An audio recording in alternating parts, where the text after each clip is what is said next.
O ano é 2002. Você é um soldado americano enviado para uma região remota do Afeganistão, Kandahar, a segunda maior cidade do Afeganistão. Ao chegar lá, descobre que uma patrulha militar do exército dos Estados Unidos desapareceu nas montanhas de Kandahar. Forças especiais foram investigar e encontraram algo inacreditável. E a grande mídia classificou a história como ficção. Mas os rumores nunca desapareceram.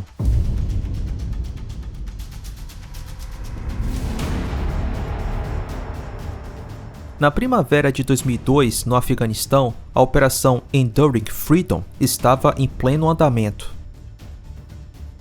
Mas aconteceu algo que mudaria tudo.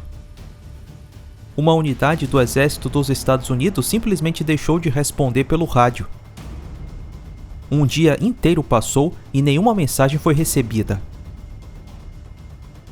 Eles tinham sido enviados para uma região montanhosa nos arredores de Kandahar. Para descobrir o destino da patrulha desaparecida, foi enviada uma equipe altamente treinada das Forças Especiais. Essa equipe seguiu o último sinal conhecido da patrulha até uma área remota das montanhas.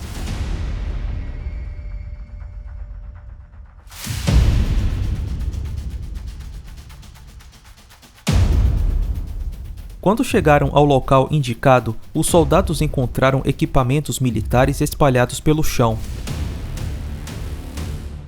Mas não havia nenhum corpo. Nenhum sinal de combate. Enquanto examinavam a área, avistaram uma caverna profunda na montanha. Foi então que, segundo o relato atribuído aos soldados presentes, algo começou a se mover no interior da caverna. A criatura descrita pelas testemunhas era gigantesca. Media cerca de 4,5 metros. Tinha cabelos ruivos, barba espessa. 6 dedos em cada mão e 6 dedos em cada pé. Vestia peças simples de couro e carregava uma enorme lança. Segundo os relatos, a criatura tinha forte odor de carne em decomposição.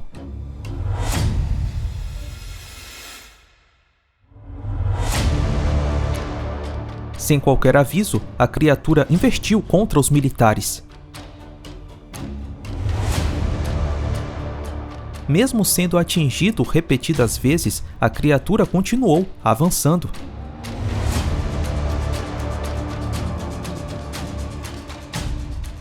"30 segundos de disparos com carabinas M4 e um rifle de precisão calibre 50.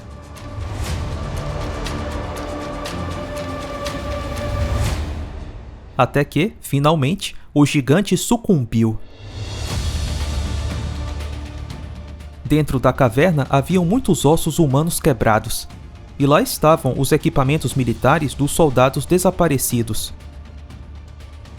O pelotão solicitou imediatamente apoio aéreo para a remoção do corpo do gigante. Chegou ao local um helicóptero CH-47 Chinook, grande o suficiente para transportar cargas pesadas. Os homens que desembarcaram não exibiam nenhum distintivo ou identidade que permitisse reconhecer a sua origem. Eles não fizeram perguntas. Apenas recolheram o corpo do gigante. Era como se já tivessem executado aquele procedimento anteriormente.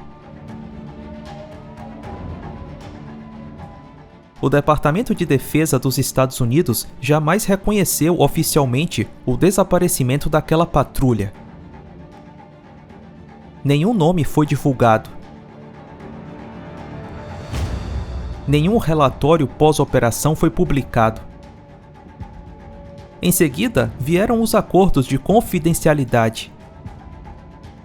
Um dos soldados teria ouvido a seguinte advertência: "Se você falar, perderá tudo."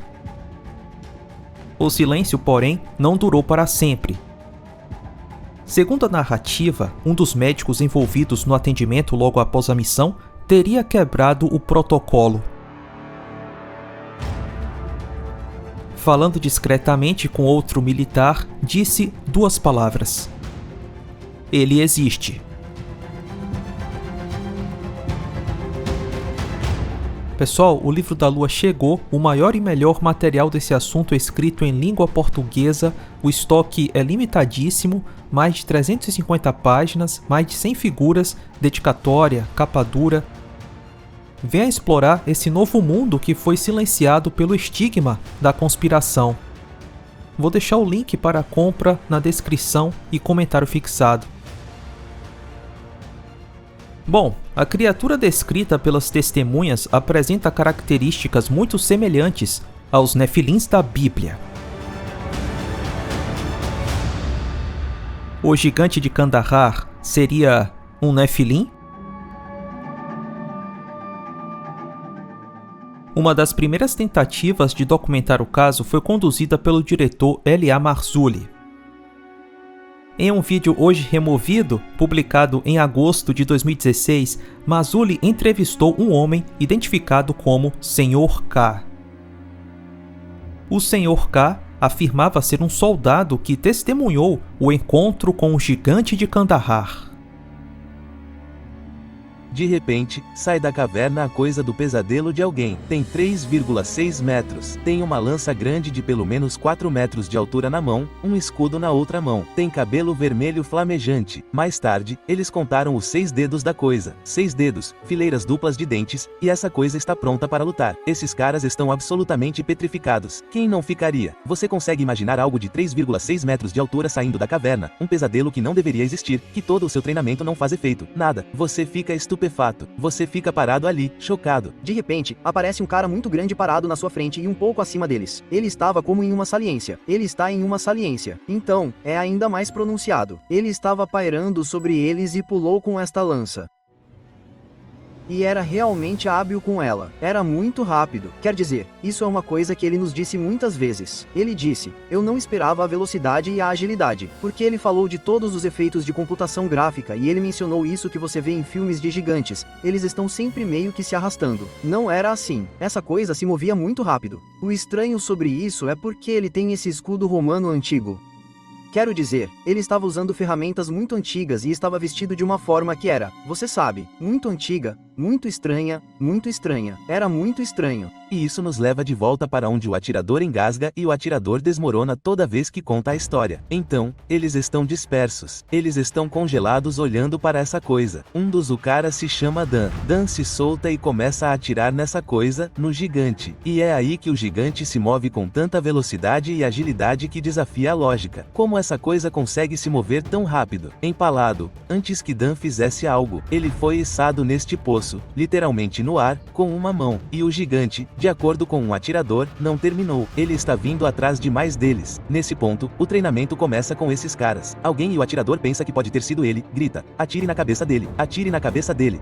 E basicamente atirou no peito e na cabeça do gigante, no rosto, e na verdade explodiu a parte inferior do rosto do gigante. Ele me disse que era como olhar para dentro de uma caverna porque sua cabeça era enorme. Os olhos eram tão grandes quanto o rosto de um homem. Você podia ver seus dentes lá dentro, mas ficou uma bagunça depois que aconteceu. 2 fileiras de dentes. Mas isso era tipo, sabe, muito fedorento, sabe, estranho. Nunca tinha tomado banho e regularmente matava e comia seres humanos. Ele era um canibal. Sim. Não há dúvida de que o gigante era um canibal. Os moradores locais sabiam disso. Uau! Os moradores locais sabiam que ele era. E começamos a descobrir que, em nossa opinião, os crânios de Paracos, esses crânios muito alongados encontrados nas costas de Paracos, Peru, bem neste lindo litoral, parece haver adulteração genética. E nossa hipótese é que há 3.500 anos, quando Josué e Caleb invadiram a terra prometida no Levante, essas tribos gigantes, como você mencionou, não vou repetir, estavam lá e houve uma diáspora de gigantes, e eles fugiram. Alguns foram para o norte, para a Europa, para a Inglaterra e para o Novo Mundo, e se estabeleceram no Vale do Ohio. E já falamos sobre isso antes.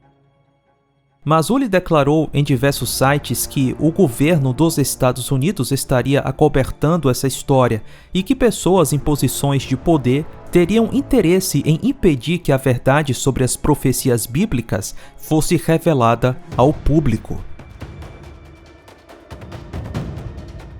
Segundo Marzulli, a criatura era um Nephilim, um dos gigantes mencionados nos livros da Bíblia.